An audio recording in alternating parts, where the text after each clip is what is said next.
We're on Telegraph Hill in San Francisco, and we're right above what's been San Francisco's bawdy nightclub district for years and years, since the Barbary Coast. Today I'm going to take you down, and we're going to walk Broadway with a former saloon keeper on this episode of The Attitude Adjustment Hour.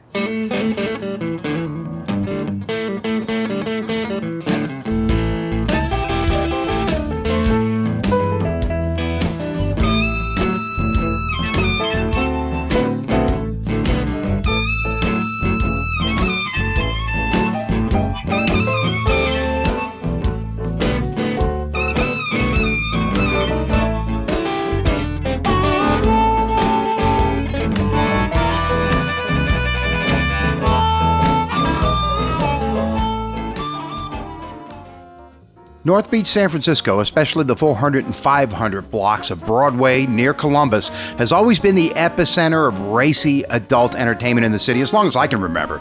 Tacky more often than not, one constant is change in this neighborhood. The El Cid nightclub, one-time home of the Topless mother of 8, it's now a restaurant bakery with a mural representing music and culture in North Beach. A block south of Columbus and Pacific was the International Settlement. Very little about it was settled or international, but this was a holdover from the Barbary Coast days. The bordellos of the Gold Rush era were gone, but the bawdy bars, strip clubs, burlesque houses, and clip joints remained. And when the action faded on Pacific in the late 50s, it moved full force up to Broadway. Recently, I met a man at Vesuvio that was in the middle of it all. The man's Dick Boyd, former saloon keeper, and he's author of a book, Broadway, North Beach, The Golden Years. We headed together across the street to Specs 12 Adler for the beginning of a walk through 1960s Broadway. Tell me about this place. Tell me about Adler. Well, of course, I was coming down here a couple times in 48, 49 when I was going to San Francisco State. But we mostly hung out at Vesuvio's because we were just talking about football, sports, and shit like that, pardon me. And so then I started coming down here trolling for gals, and I noticed that there was a lot of butchy-looking kind of gals around, but there was a lot of the other kind too, and I thought maybe I'd get lucky, but never did happen. But this was run by Tommy Vasu, V-A-S-U, who owned the parking concession across on Broadway and owned the place upstairs. And Tommy is a gal. Tommy is a gal, but boy, if you didn't know it, she wore a double-breasted suit with one of those wide ties and a big old collar with a big knot up here and a fedora hat with a feather. Oh, my. And pants, Yeah. I asked her one time, do you go to the men's room or the women's room? And she says, are you kidding me? If I went into the women's room, what do you think people would say? And I got it, But it was a great place, and I never did get lucky down here. I got a lot of those phone numbers on the back of the matchbooks that you never... They were no good. You didn't know what it was, But I met a lot of interesting people down here anyway. And then there was a stairway from the back that went up to the place upstairs, which is a Garden of Eden now. And when we get up in Broadway, I can talk more about that. Well, let's head up there now. Yeah, okay. Yeah. Now, Mike's Pool Hall was up here next to the Garden of Eden. It was a great place to get sandwiches. It was a place where society people hung out with ex-cons and everything around a pool table or at the bar, and he made sandwiches to die for. So we'd go there, but a lot of times we were over here and back and forth between Mike's Pool Hall and Vesuvio's. And then I'd go down to La Rocca's too later on, Oh, yeah. But that was another place that was sort of off the beaten track, so we preferred to go there.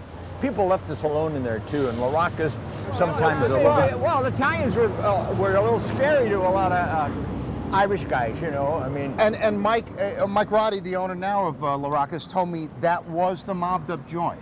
That's what they say, yeah. They say. This was, back in those days, Tommy's joint. Now I'm talking about late 50s and early 60s. It got closed down. It was kind of a setup, They went downstairs to the, by the hidden staircase in there, or known, but a lot of people didn't. Right. They didn't advertise it. So in the women's room down there, they taped some drugs. It looked like a setup. So, anyway, this place, Tommy's joint, and that got closed, and I think that was... Oh, my Lord. And that's what they did all over. They did that all over, yeah. It was, they were BAD. And then they did the shake the bars down. If they didn't, come across, then closed them. They'd find something, Amazing. Yeah. Now, this urban curry place was a place called Sam's Pool Hall. I don't know how long it was there, but we were coming down here in the late 40s. They had pool tables over in that corner, and there was a counter over here, and Sam was a big, I don't know, Italian, whatever he was. But now next door, The legendary Coke Infante, the unofficial mayor of North Beach, during the late 60s, somebody with dough put him in here, probably Gino Del Preti, I'm not sure. They put him in. And where you see the wine glasses and all of that, there was a little stage there. Really? And, yeah, and there was a broad there doing the nude topless thing. Yeah. And she would just sit there. And so we're sitting at this end of the bar, about 5 of us one time. It's about 67, 68. And we said, what's with the girl? Doesn't she dance or anything? He goes, oh, turns to the girl and he goes, show him some moves. So what she does is she just turns the chair to face us, spreads her legs a little, and looks at us. that was her move. That's hilarious. What was the name of this joint? Cokes. It was Cokes. Cokes in, yeah, just for a couple of years. Oh my God! But a lot of guys come in here, like when they shot Bullet. That whole group, Steve McQueen, those guys came in. They love coming in here. Yeah. Well, they love Coke. Coke was a legend. Good. We headed across Broadway to the most famous nightclub of them all, right at the corner of Columbus and Broadway, the birthplace of Topless, the infamous Condor Club. So the Condor's famous, Dick. So give me a little bit of history on the Condor. Well, I'm blank. I'm upset at myself for not remembering the guy that had the House of Pisco here, because he was such a great guy. Yeah. And he was the guy that opened the door for Gino Del Preti to get in. So anyway, he'd come by here all the time, and he was tending bar when he was like 16, like a lot of these Italian guys were. So he, anyway, the guy that owned this place, and they were hurting like everybody else. And then finally they put these windows in here. When they put the windows in and opened on Sunday afternoons on nice days like today, it really filled up with bartenders and a cocktail waitress from the night before. And then other people started. And Carol Dodo started as a cocktail waitress here, flat chest, and a brunette, and hung out with all the gay beauticians. And they're all saying, oh, Carol, you got to be a blonde, you know. And then there was a doctor hung out in here, said, come on, you got to do do shots, you know, and make it. Yeah, the injections. So yeah, and she finally did all of that, of course. And then Davy Rosenberg, who said there was a shop up here that displayed the first topless bathing suit. And so he saw that and he goes, bingo, you know. So they went for it. And so the topless bathing suit had straps up like this. So they called the cops because they knew that it would be, you know, something that they would be looking at it. I don't know, the chief or whatever, but certainly the captain from Central and all that was down here. So they didn't know what to say after it was over. And finally they went up to the Moulin Rouge, which was a strip joint up the street, and they looked at what they did up there, and they had pasties on. Okay. They said, okay, fine, if you put pasties on, it's a go. The problem was when Carol would dance, she'd bend over and she'd go like this and then knock the pasties off. You know? So it was Nip City, you know.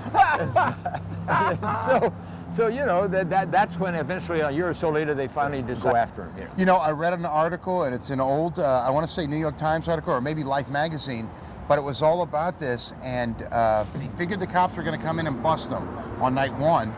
You know, so Rosenberg's looking at the door and, oh, what's going to happen here? I'm going to go to jail. Well, he told me that night before they did it, he came up to our place and had a drink. And he looked at me and Maurice and he says, well, I may be in jail tonight. Yeah. And of course, like you say, he didn't go, but that was the same night, yeah. It was a fateful night for this street because it was the beginning of the end as far as families and a nice restaurant.